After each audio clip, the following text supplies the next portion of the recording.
Tennessee Representative Ryan Haynes spoke to chamber members about the state's current education system, proposed 10 care cuts, and legislation that would allow wine sales in grocery stores during February's legislative briefing sponsored by AT&T and First Tennessee.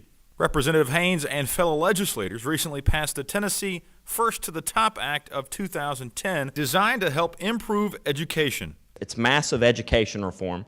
While it won't completely overhaul our system and won't completely ensure that we pump out more graduates, I think it is a tremendous step in the right direction. We rank 41st in educational attainment in the state of Tennessee compared to the rest of the country. So our numbers aren't very good.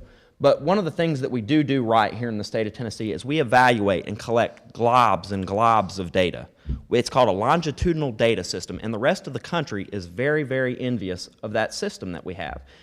But the problem was that in the law, we were not allowed to use that data to evaluate our teachers and to examine it, and it really didn't make sense.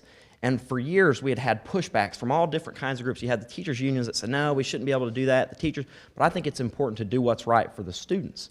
And that's what this bill does. We can use this TVOS data to evaluate our teachers, make some tenure decisions based off that. And it's not meant to be a punitive measure. A lot of times in the media we hear, well, are we going to punish our teachers by doing this?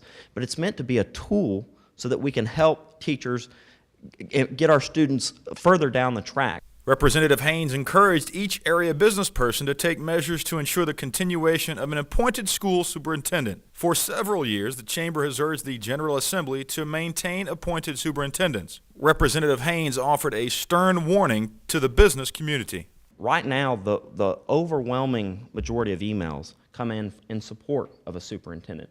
And I think what's very important is that if you're opposed, you need to be contacting your elected officials and sending them an email, and not just a form email, a personal phone call, because if you don't, I think there is a very good shot that it could come to fruition. And I think you have Dr. McIntyre here in Knox County who is doing a tremendous, tremendous job.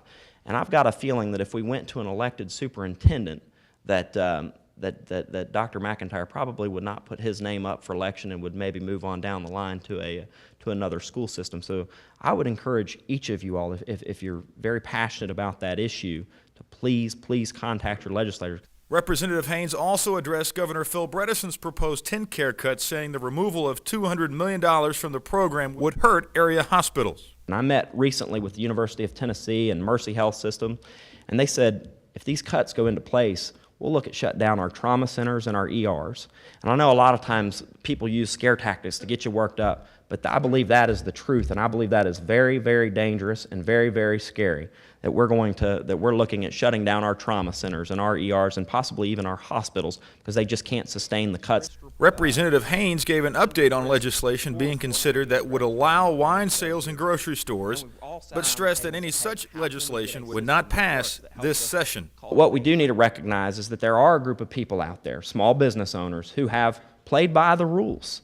And they have the rules that the legislature set out for them, and they have abided by that. They're not allowed to sell anything else in their grocery stores or in their liquor stores. They're only allowed one liquor store owner, and I don't think it would be very fair to all of a sudden allow Walmart to come in and put wine up in their grocery stores. They have 15 grocery stores. They can sell everything from green beans to furniture. So what we need to do is when we do implement it, which will not be this year, I can say with certainty, is that when we do implement it, we do need to delay implementation of it and say, hey, look, this gives you all an opportunity. If you need to change your business model, if you need to get out of your leases, you'll be able to do so. The Chamber's legislative briefings are key opportunities to hear from legislative leaders and to share the concerns of the business community. For more information about the series or to register for future events, call 865-246-2622.